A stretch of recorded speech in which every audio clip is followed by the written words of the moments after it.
welcome to another edition of What's What BR. We've got a special guest, busy man, Stephen Waguespack, with us today from LABI, or Louisiana Association Business Alliance. Did I get that right?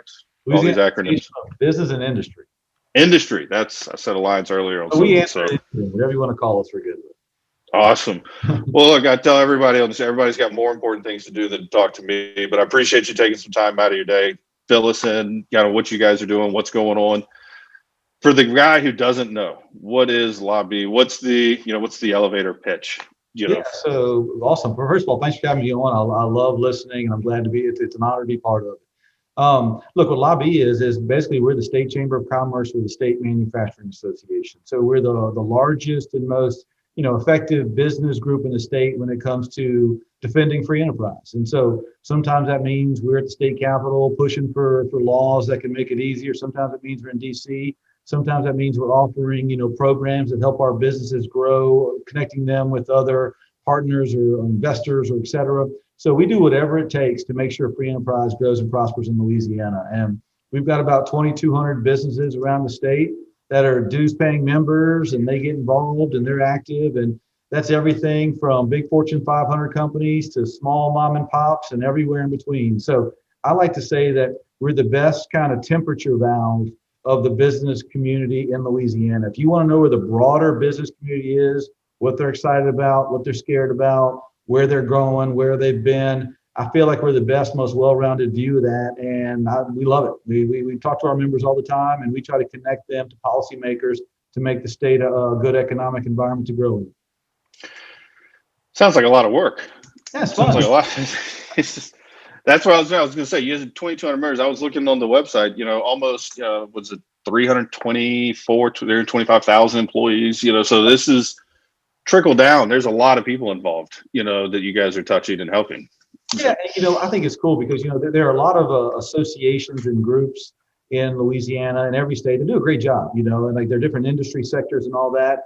I like what we do because when we get, we have 100-person board of directors, and we get them in a room, and you've got, a big suit with cufflinks sitting right there, right next to a dude in blue jeans and work boots, and right next to a young lady who just moved to the state for the first time and trying to figure it all out next to someone who's been here forever. I love that mix of perspective because I think it's important for policymakers to understand what actually makes the economy tick. Because a lot of times when you get in the Capitol, you get in these committee rooms, the lights go on, the microphones get turned on, and all of a sudden it's a lot of talk about jobs and economy from a lot of people who, quite frankly, don't always know what makes it tick. And so we insert ourselves at that point and say, well, we've been talking to people in the real world. This is what they need. This is what they need changes on. And to the credit of the legislature, especially, but members of Congress and others, they've grown to be accustomed to our input. They don't rubber stamp everything they say, but they like us to engage and weigh in. And so we provide that service. And if we can years from now look back and say that some policy gains were had, some good election cycles were experienced that made us more competitive with states like Texas and Tennessee and Georgia and Florida, then we've done our work. Then we've done our job. That's amazing. While you're saying that, it was, it kind of brought me back to, kind of why I started putting this, show together. And there's two little bits that go with it. One I used to have in my office. I think it was, I can't remember, but I think it was the Bob Parsons, I think, who started GoDaddy. I think I'm giving him the credit for it. There was a quote that said, "No one knows true fear like an entrepreneur the night before payroll," and that vein that stuck out with me. I had it in my office, and I think what a lot of people, and where, kind of this show and interviewing different people and hearing the stories, the story I tell people is, you drive down the road, and I've done it, it's 10 o'clock at night. I always picture, you see that business and people just think, man, that guy's killing it. He's doing awesome. It's an awesome, company. They're huge. He probably doesn't have a care in the world. And I always go like, but a lot of times if you look in the back, there's a light on, and you got an entrepreneur, you've got a business owner that's not just working, but, he's might be struggling. It might look good from the outside, and he's got a lot of things that he's working on, and to be able to tell his story. And one of the things that the drum I've beat, I appreciate our healthcare workers and frontline everybody, in this whole pandemic thing, but I've been kind of carrying this banner of, business owners are heroes too, that they've had to, 100%. like they've had to keep people employed, and it's scary. Some of them are having to make decisions, where I talked to one guy and literally he was telling me, he's like, Brandon, I had X number of dollars in cash when this thing started. And I had to make a decision. Am I just going to kind of burn through that cash to keep these employees, or do I keep it for my family? And he chose his employees, and it made the right choice, and it worked out. But those are very big decisions, even on a small company where you've got 15 people and those 15 people have 5 people. And then those 5 people have, it's like, I remember my mother told me when I first got into some of my first business, she goes, it's lonely at the top, get ready. It is. And look, I'll tell you, and when it comes to business, I guess there's the COVID world where we could talk about some of those dynamics. But let's go back to the pre-COVID world, just the regular. What I always found interesting was when people hear the word business, whether you're in the Capitol drafting a law or whether you're just a guy on the street, when you hear business, most people think of Wall Street. They think of big, high rise, big, business. That's not really what most of Louisiana is. I mean, Louisiana really is a service-based economy. If you look at our members, I mentioned we have 2,200 members. Over 80% of our members, what we call small to mid-sized companies, which are under 50 employees. That is the mother's milk of Louisiana. It's those homegrown folks who maybe 2 generations ago, the great grandfather had a cool idea that turned into something. Now it's a family-owned business. That's really what Louisiana is all about. And so often that's misunderstood. So when we talk about what's good for business, people think Wall Street. That's not who we are in Louisiana.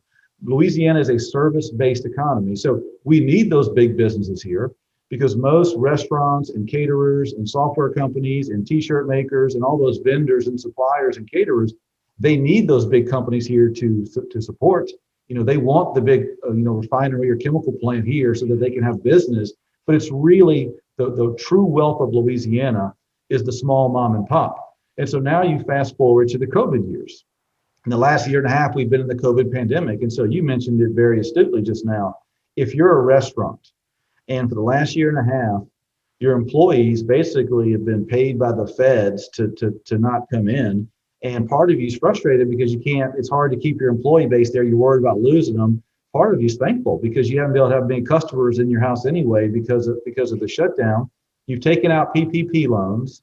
You're told that in order to convert that to a grant, you have to pay employees rent or electricity. Well, your employees don't want to get paid by you because it jeopardizes their unemployment, benefit. So they're saying, no, thanks. We don't want the paycheck. And so you've got this weird dynamic. And so we've got a lot of these small businesses, especially these Main Street businesses on any given small town, Louisiana. When you go down to Main Street, those are the ones who are like, we're not sure what we're supposed to do right now. We get these loans and help from the feds. Our employees don't really want it because they're getting a better deal from the feds. Our customers, 1 week they're told they can come in, the next week they're told they can't. It kind of goes up and down. We're in this purgatory right now. And so we're trying to figure out what are the best short-term bridges that we can convince Baton Rouge and DC to give to these companies. And that's great. We want those bridges. But at the end of the day, our businesses, man, they just want to get back to work. They just want to get back to doing what they do best.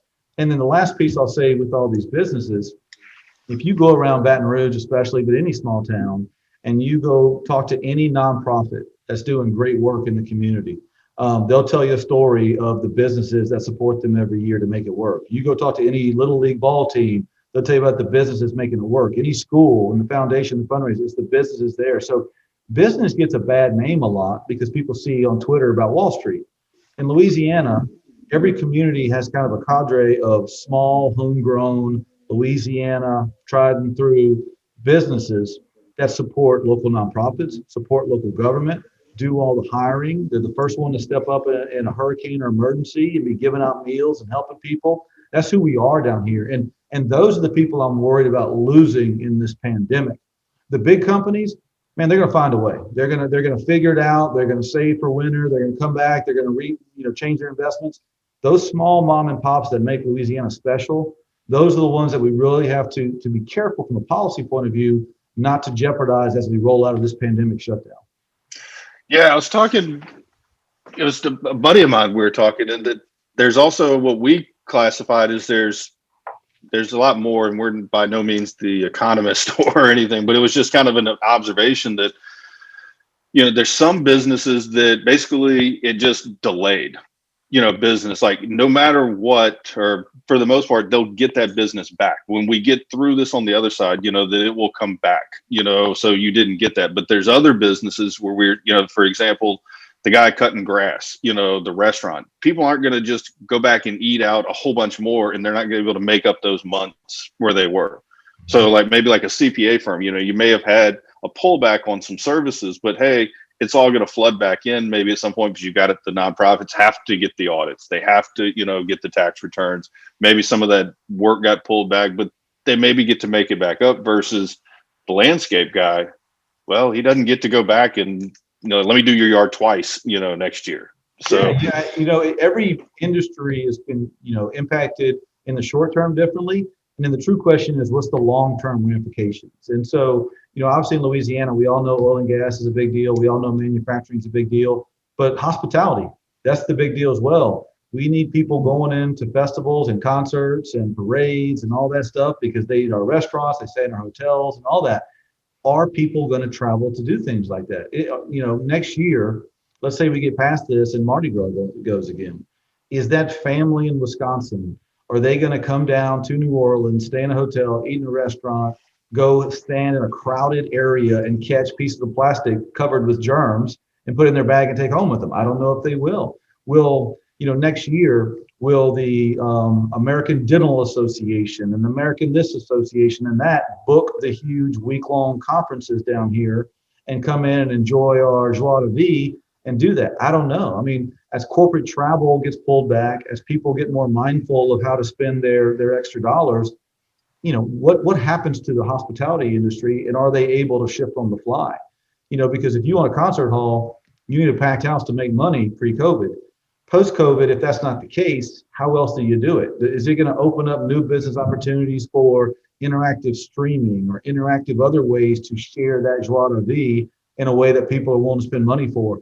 I think you're going to see kind of a wild, wild west in several industries over the next couple of years. How do they pivot to the post-COVID world to reflect customer expectations? And we don't know that, but even restaurants where, again, not to pick on New Orleans, but people used to love to go to Galatoire's and Commanders and all those places because you pack in there, you got this cool vibe, and it's a big party. Are people going to want to do that? Are they going to want more spaced out? Our restaurant floor plan is going to change. So we're going to have to figure out how to adapt our old school economy to the new world expectations once we get past this pandemic. I was looking for my drink. You said pivot and adapt. I was supposed to take a drink every time I hear those words. But no, I think I've said for a long time, wherever, regardless of where you fall with, COVID and, business and all that stuff, we still have, even if you could wave a wand, I believe, and say that, hey, this is gone. You've still got a marketing problem. You still got a perception, just as you said, where people go, I don't know if I want to go do that. I've used in my companies, I've used Zoom. I got an award from Zoom a couple of years ago for being like one of the top 10 Zoom users. I could never get anybody in Baton Rouge or, around to Zoom on a call with me. Now that I've got everybody knowing how to use it, I tell everybody, I swear I'm never running downtown for a 15-minute meeting, again in my life. It'd take me an hour and a half to go have a 30-minute meeting. It's not worth it. But well, we just downtown, so I hope you change that position. You come visit us anytime you want, Well, I want to talk to you. You got the building we got to hear about, that's down there. But that's where I'm getting but that's that culture where people are going to go, well, I can come over and see you, or I can just Zoom, and it's as all of these, companies that do conferences, and people still have to get their CEU credits. And now they're finding ways to do that virtually. Are they going to come back, and do it? I think you're going to see I think you'll get a push of people like, we're just tired, but then you're going to have bean counters in a room going, hey, is it really worth us renting this whole conference room and facility and paying all this? But you're going to have bean counters making that decision, where you've got guys like me, who sail and talk and like to network, where we're going, that's not what it's about. It's about, how many deals close in the hotel bar, because you meet people and you can't.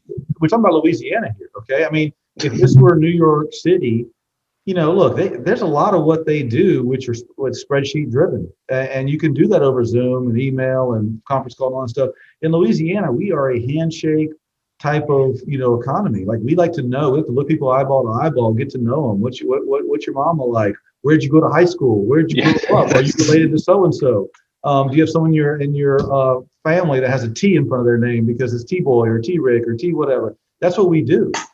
It's hard to do in this era. And so, we have to figure out how we don't lose kind of our culture and history. At the same time, we're going to have to evolve. We can't depend on those interactions because the modern economy may leave us behind if we don't. And so I think it puts more pressure on Louisiana to capture the beautiful spirit we have.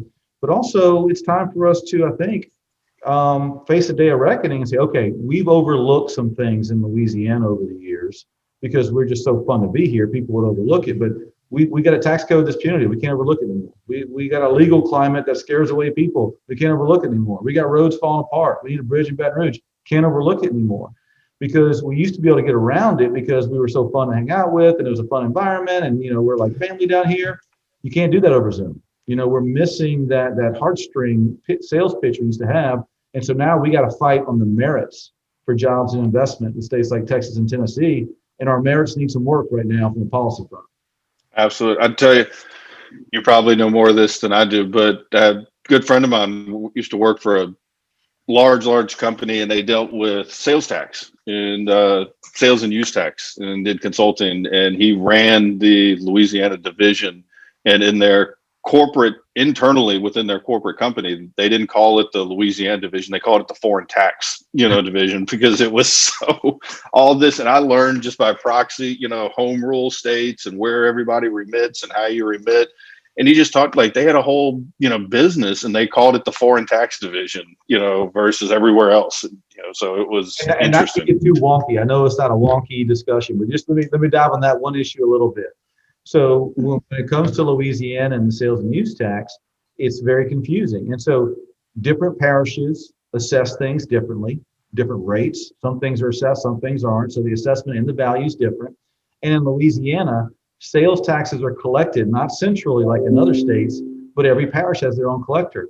So if you're a business and you've got multiple parishes that you have customers and a footprint in, you have multiple collectors using multiple different assessment values, and it's confusing. So if you're a big company, you got to hire extra lawyers and accountants, and it's an annoyance, but hey, it is what it is. If you're a small to mid-sized company and you have to hire an extra lawyer and accountant, it can put you out of business. And so that's what our big concern. So we've always been advocating we need a centralized collection system to make it easier. And what we hear in the Capitol is, oh, you're just trying to help big business. Now I keep telling them like, Walmart can handle this. They've got a big army of accountants. But you know what? Joe's Garage can't. And all these other small mom and pops can't. And those are the ones that are getting whacked on this. And so, again, we could overlook it over the years because there's so much other great things to say about Louisiana. In the current world where we're competing so aggressively in a global economy, we got to start fixing things like that. No, I agree. And just to kind of drive it, because I've dealt with it personally in businesses, and you get into, I'm way out of my lane starting to talk about Nexus and different things like that. But, Yep. You've got these small businesses that they don't even realize that they've got Nexus. They drove through a parish, and it's like, well, you're driving through, you need to be remitting there. You're using the roads, you're doing that. And the guy doesn't know about it. And then somebody knocks on his door one day and it's like, hey, you owe us this much money. And it's like, is it cheaper just to pay it? Because I don't have the money to go pay somebody to fight it. And then it's horrible. It feels like a hostage note to a lot of those small businesses because they're like, I don't have a choice but to pay it. I'm not sure you're right. I don't have the documentation to prove you're wrong, but I either pay it or you're going to be like, nipping at my heels until you kind of take me to court one day. So I'm going to go ahead and pay it. Again, big companies can deal with that. Small companies can't. Yeah, that's some of these businesses that we're talking about. It could be an $800, bill, but that's $800. I tell people, I work with small businesses all the time in advertising and marketing. And, I've got some of them in our publishing world, in the Parents Magazine. Some of them, we've got advertisers that have been with us for 30 years and never missed a month. And I've talked to some of them. I'm like, you could have paid a mortgage off, and when you've trusted us to help you. But then also just talking with business owners, I love how, people go, what's your budget? I'm like, even me as a small, I'm like, I don't have a budget. I try to keep as much as I can, spend as little, as possible, and we spend what we have to. It's business owners are making decisions. Do I pay the $800 tax bill, or do I pay this, $1,500 in marketing, or do I go to Orange Beach? Like, those are the decisions that are real world that I find that people are having to make those decisions. That's real life. It's not, well, I've got a $35,000 budget. Where do I want to spend it? What's the best use case? It's, do I pay for private school, or do I, do this? And those are struggles. And that's to kind of drive and bring that back. That's where you guys are able to step in. Members can step in, and you can help, A, understand some of those issues, but B, be a voice. This conversations we're having, that sounds like that's what you're talking about with that board. It's like, you want to hear these things. How do we fix look, it? I'll give you an example. So this sales tax collection issue, we've been talking for years about how it's an issue, but there was a task force created last session. So I've been on these task force meetings where we've been having hearings, and people get tired of hearing folks like me and other folks kind of they want to hear from the real people from the real world. And so we have one of our good members, Stein Lumber. If you're in Lake Charles, or even if you're in Livingston, you may have known those areas of your listeners up there. Great homegrown Louisiana company that provides a good service. And so they have two ladies who every day they go to work in this back room of their office filled with papers up to the ceiling, and all they do all day long is try to filter through the maze of sales tax collection in Louisiana and stay out of an audit trap, stay out of a compliance issue. And so we brought them to this hearing, let them testify, and said, y'all tell your story, what you do on any given day. And they explained just this crazy archaic system in Louisiana that they're forced to go through. Just because someone buys a 2x4 in Tensall Parish, or maybe a hammer in Lafourche Parish, so what? Why isn't there one centralized place where people can pay their sales taxes? Instead, you've got to hire these people that just stare at papers and spreadsheets all day long. It's government not doing the extra thing, making it easy for a business. Instead, it's government putting arbitrary traps in there. So when you do get that bill for $800 you can't explain, your gag reflex is just to write the check as compared to ask why. Yeah, not to mention, I think we're going to fix it this session. I should say the Speaker of the House, Clay Schexnayder, the President of the Senate, Paige Cortez, the Chair of the House Committee of Jurisdiction, Stuart Bishop, Brett Ollie on the Senate side, who chairs the Senate Committee. They all want to fix this issue. I think we've been kicking this around the schoolyard for about a couple of decades now, trying to fix this issue. I think this is the best chance this year we've ever had to fix this, and no one will benefit more than the small businesses who've been struggling hard during the pandemic. oh my God. And here's the funny thing. I've got a notebook of what we were going to talk about. This wasn't even it. But it's been an issue for me, and I'm excited to hear about it. And I know we didn't even plan this, but it's a major ordeal. Like, if I went into my office and said, hey, do we owe anybody? It's minimum. We got to make 64 phone calls. Totally. And hopefully we can get somebody on the phone who can tell us something, then I'm sitting on hold. It's broken. And it's 2021 at this point. Like, we can do better. Exactly. And what people don't realize, if you were the same business in Texas and you walked in and asked your staff, hey, how much do we owe? They would either pick up the phone and call one person, or they would go on something called the computer, which is connected to something called the internet, and go to one website and figure it out. So I think people here think, oh, well, I guess that's how every state does it, and it is what it is. It's just confusing. No, this is a system that was put in place decades ago because it was a political deal that was cut back in the day that right now we're tripping over. And back then, when you didn't have so much access to information on the internet and people weren't using mobile banking and buying on the internet, maybe you could justify it back then. There's no justification anymore, except for the fact that the old school political deal doesn't want to give up what the new school requires for us to compete in the economy. So I think changes are coming, and it's either going to be this year or sometime in the next couple of years. But at some point, it's kind of like a boa constrictor. Every time the old school political deals catch a breath, it gets a little tighter and harder for them to justify. And I think we're circling the wagons, and we're going to get something done either this year or next one. That'd be phenomenal. But people have to realize this is people come into to do business here. They look at this and they got to weigh that and go, do we do that? Do we really want to do business there? We've got, we got plenty of other choices, to go to. And these are the things that cripple us, that hurt us at the end of the day. And I never can find out, maybe, somebody had told me the story at one time. There was like a former governor, I think, of California, that after he left office, he went and opened up a business and ran it for like a year, 2 years, and then shut it down, and then wrote a book about it was too much red tape, all the government in the way, the trying to keep up. He's like, the book with the premise was, it was just, I couldn't do business. I was, governor, and I couldn't even keep up with the red tape, to run this company. And he ended up shutting it down. That's the story I heard. So, Well, I've been on the business side and I've been inside the government side, and I can tell you, both of them have their moments of great impact, times where it's great. But until you've seen the inside of a bureaucracy and an agency, and what really happens, not to beat up on government, but like what usually happens is the beginning is a good idea. Maybe it's a policy goal, maybe it's a societal goal, and a bill is passed or a program is started. And it starts off with a good intent. But what usually happens is 10, 20, 30, 40 years later, that agency or that program or that initiative has morphed into something that is completely unrecognizable to what the first idea is.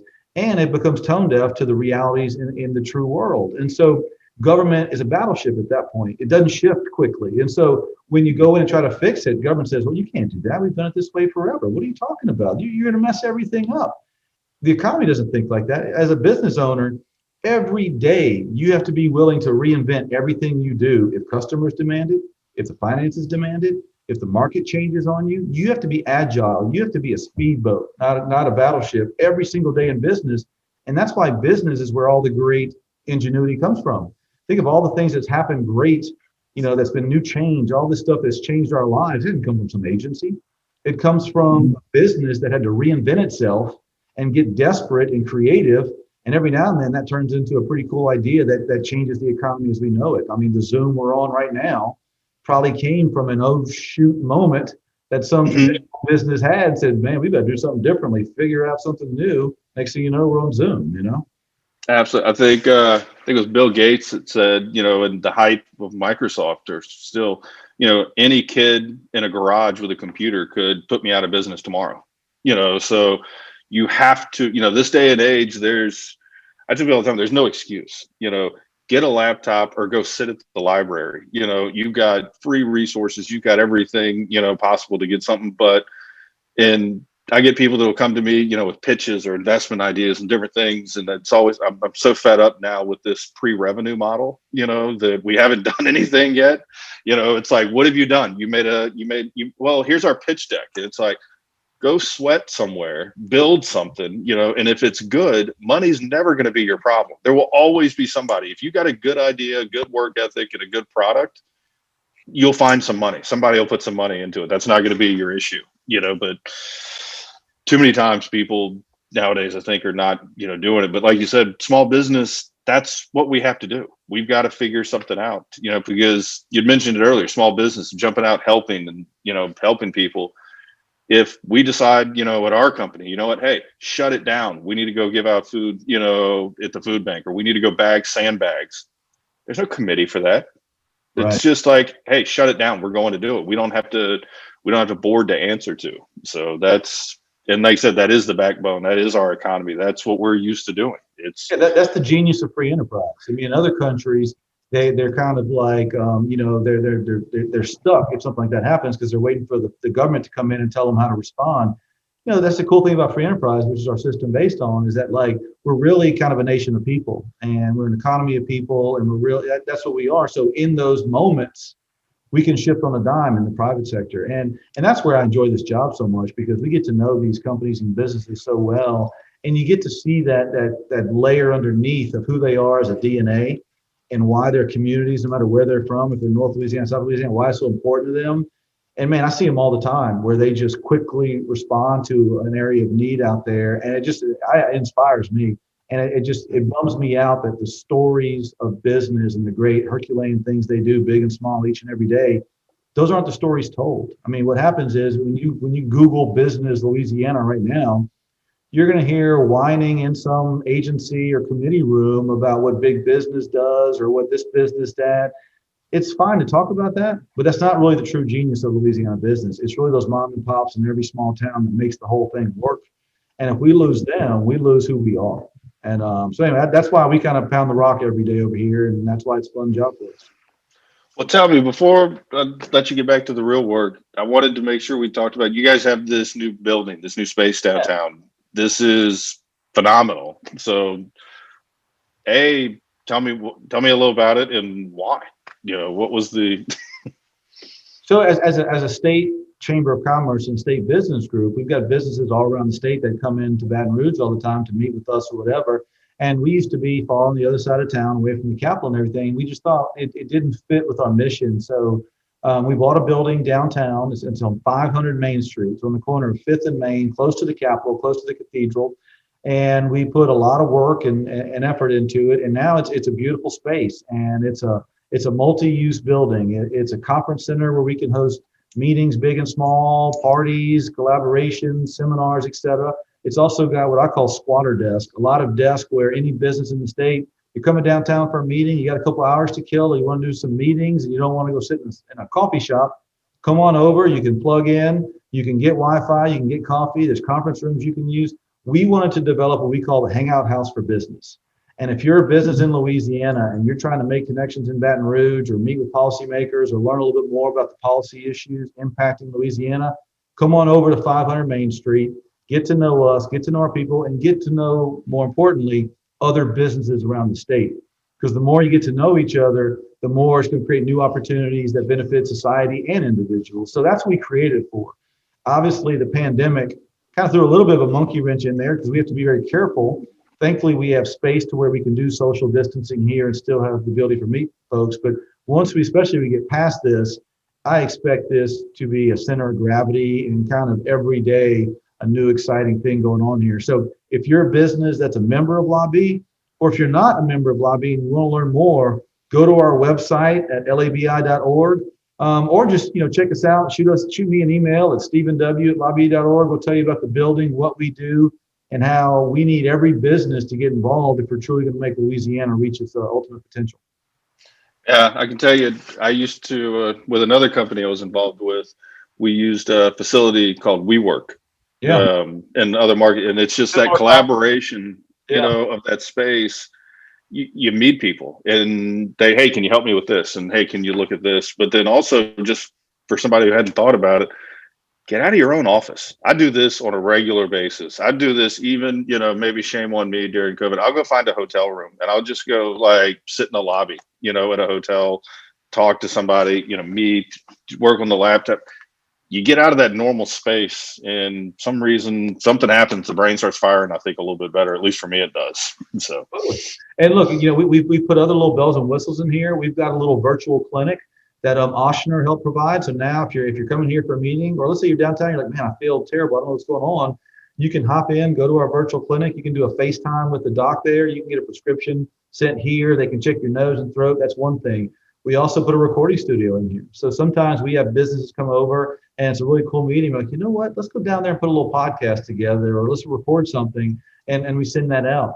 Sometimes a policymaker does something in the Capitol that's going to really help business. We say, why don't you come over to the ranch? Let's go ahead and record something. We'll package it for you. You can go on Facebook tonight and tell your constituents what you're working on. We want to make it very easy for business to learn about each other, to learn about the opportunities in Louisiana, and get to meet the policymakers in Louisiana that are making a difference. And we think that 500 Main Street is going to be kind of center of gravity for all of us. Well, that just made me, I've got to make a note. Like literally we were having discussions in our office going, hey, we need to start doing this podcast in person. We need to build a studio. So maybe not. Might have to just come down. Might be coming to see you. That's right. Come on over, check it out. Let's take a tour. And if nothing else, you'll leave with a good cup of coffee and some good conversation. I can promise you that. Awesome. Well, look, like I said at the beginning, I know you got more important things to do than talk to me. I appreciate all of this. We'll get some links out so people can find this, how to get connected with you guys. We'll get this out. But I appreciate you taking the time. No, my pleasure. I appreciate you. And I appreciate you telling the stories of different people over the last, year or so, just letting, because it's hard for people to get out and kind of learn about some of this stuff. So thank you for doing what you're doing. I think it's an important message. I hope people are listening. Awesome. Thank you. We'll talk soon. All right, Brandon. Take care, man. All right.